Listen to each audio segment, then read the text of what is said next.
अस्सलामुअलैकुम व्यूवर्स। आज पाकिस्तान और साउथ अफ्रीका के दरमियान पहला ओडीआई खेला गया। फैसलाबाद में जीत तो आई, लेकिन मैं समझता हूँ एक गिरती पड़ती जीत अगर कहा जाए तो गलत नहीं होगा, क्योंकि देखें जिस मौके पर पाकिस्तान ऐसा लगता था कि बिल्कुल जीत के करीब है और पाकिस्तान ने आज बड़ी कंप्रीहेंसिव विक्ट्री हासिल कर ली है, लेकिन उस वक्त एन जैसे ही विकेट गिरी फिर पाकिस्तान ने वही हरकत की कि हम ये अब सोचने पर मजबूर हैं कि जीत को सेलिब्रेट करें या एक दफ़ा फिर उसी चीज़ का रोना रोएं कि हमारा जो लोअर मिडिल ऑर्डर है वो इतना पथेटिक परफॉर्म क्यों करता है और जैसे ही प्रेशर आता है तो हम इतना लूज क्यों कर देते हैं। ऐसा क्यों लगता है कि हम गली क्रिकेट भी नहीं खेल पाते। मतलब यानी कि आप देखें कि एक स्टेज अगर मैं मैच समरी आप पर रख के सामने रखूं तो पाकिस्तान ने बड़ी ज़बरदस्त बॉलिंग करके साउथ अफ्रीका को 263 रन तक रिस्ट्रिक्ट किया। अदरवाइज एक स्टेज ऐसी थी कि साउथ अफ्रीका 190 फॉर 3 थे 33 ओवर्स में और उस वक्त लगता था कि वो 300 रन बना देंगे। डिकॉक ने 60 प्लस किया, उनकी तरफ से पिटोरियस जो उनके ओपनर है उन्होंने 50 बनाई, लेकिन फिर पाकिस्तान की तरफ से नसीम शाह ने 3 विकेट्स लिए, साइम अयूब ने 2 विकेट्स लिए और इसी तरीके से अबरार ने 3 विकेट लिए और रिस्ट्रिक्ट किया साउथ अफ्रीका को 263 रन पर। और डेफिनेटली नाइट को चेस करना आसान होता है। पाकिस्तान की जो ओपनिंग पार्टनरशिप लगी वो बड़ी शानदार थी, लेकिन उसके बाद फिर बाबर आजम आउट हुए और फिर एक दफ़ा फिर बड़ी पार्टनरशिप लगी जब 3 आउट होने के बाद। मैं समझता हूँ उसने मैच को में पाकिस्तान को अलाइव रखा।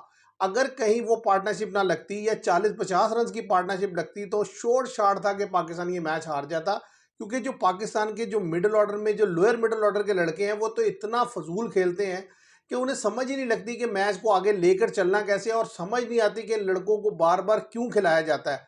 आप देखें कि पाकिस्तान 121 फॉर 3 था, उसके बाद फिर पाकिस्तान की 100 रन की ऑलमोस्ट पार्टनरशिप हुई और फिर फोर्थ विकेट डाउन हुई और जैसे ही 5वीं विकेट गिरी हुसैन तल्लत आउट हुए। इस वक्त 241 फॉर 5 थे पाकिस्तान के और उसके बाद 252 फॉर 7 थे। हसन, हालांकि इतनी लंबी बैटिंग लाइन पाकिस्तान ने खिलाई थी, हसन नवाज को भी खिलाया था, 4 बॉलर खेल रहे थे, मोहम्मद नवाज भी खेल रहे थे। इवन देन आप देखें कि एक के बाद एक लड़का आउट होता चला जा रहा है और आखिरी ओवर में जाकर चेस किया है। 8 विकेट पाकिस्तान के गिर चुके थे और अभी ये हम खेल रहे थे साउथ अफ्रीका की सी टीम से। अगर मैं आपके सामने उनके प्लेयर्स रखूं, उनके बॉलर्स रखूं जो कि ऑलमोस्ट उनकी टीम का हिस्सा होते हैं, तो और वो इस यानी कि पूरी ओडीआई सीरीज का हिस्सा ही नहीं है। आप देखिए उनकी जो असल टीम है उनमें जो लड़के खेलते हैं उनमें मार्करम है, बवुमा है, रिकल्टन है, स्टब्स है, मिलर हैं, रबाडा हैं, मार्को जैनसन हैं, कशफ महाराज हैं, तबरेज शमसी हैं, जिराल्ड कोर्सिया हैं। मतलब एक लिस्ट है प्लेयर्स की जो जेन्युइनली खेलते हैं। ये जितने लड़के खेल रहे हैं इनमें से शायद 1-2 लड़कों के अलावा कोई 15 रुकनी में अनाउंस नहीं होगा। लेकिन इवन देन फिर पाकिस्तान इतना क्लोज एनकाउंटर करता है साउथ अफ्रीका के साथ, जिससे वादे तौर पे पता चलता है कि जब हमारी टीम किसी क्वालिटी साइड के अगेंस्ट, क्वालिटी साइड से मुराद ये कि जब कोई टीम अपनी पूरी बेंच स्ट्रेंथ के साथ खेलेगी तो हम फंस जाएंगे। तो ये सबसे बड़ा हमारा मसला है कि हमें मिडिल ऑर्डर के जो लड़के हैं, यानी कि सलमान अली आगा के बाद जो खेलने के लिए आते हैं जिनमें हसन नवाज हैं और हुसैन तल्लत हैं, हमें यहाँ पर प्रॉपर या तो बैट्समैन चाहिए, नहीं तो अगर इनको यानी कि आपने बॉलिंग नहीं करवानी तो ज़ाहिर है डेफिनेटली बैट्समैन खिलाएं, अदरवाइज जो है आप इनके लिए प्रॉपर ऑलराउंडर खिलाएं, कोई फ़हीम अशरफ बेहतर है। आज के मैच में व्यूवर्स अगर देखा जाए पाकिस्तान की तरफ से पॉजिटिव क्या रहा तो नसीम शाह का स्पेल, उन्होंने 9 ओवर्स में 40 रन देकर 3 विकेट्स लिए और रिजवान और सलमान अली आगा की पार्टनरशिप और top of the order Saim Ayub और फ़खर जमान की पार्टनरशिप। आप देखिए रिजवान ने 55 रन बनाए, इसी तरह 62 सलमान अली आगा ने। ये वो लड़के हैं जिन्होंने पाकिस्तान की जीत में कंट्रीब्यूट किया।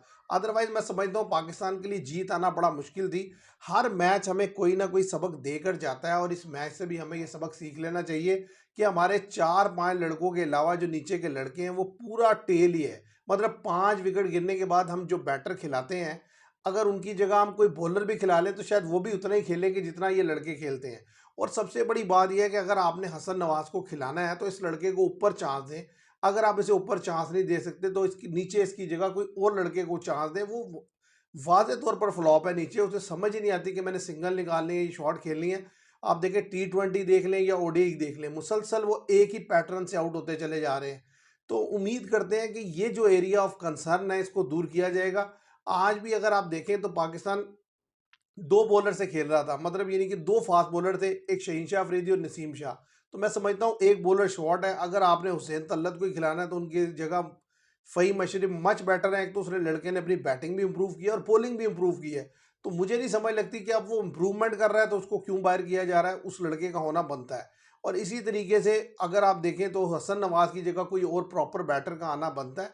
अदरवाइज तो ये तो ये तो अभी देखें ना, आप 263 चेस कर रहे हैं और नाइट में चेस कर रहे हैं, ड्यू फैक्टर आपकी फेवर में है, दूसरी टीम के पास उस क्वालिटी के बॉलर नहीं है, इवन देन आप स्ट्रगल कर रहे हैं। अगर ज़रा सी क्वालिटी साइड हो जिसके पास क्वालिटी बॉलिंग हो तो आप फंस जाएंगे।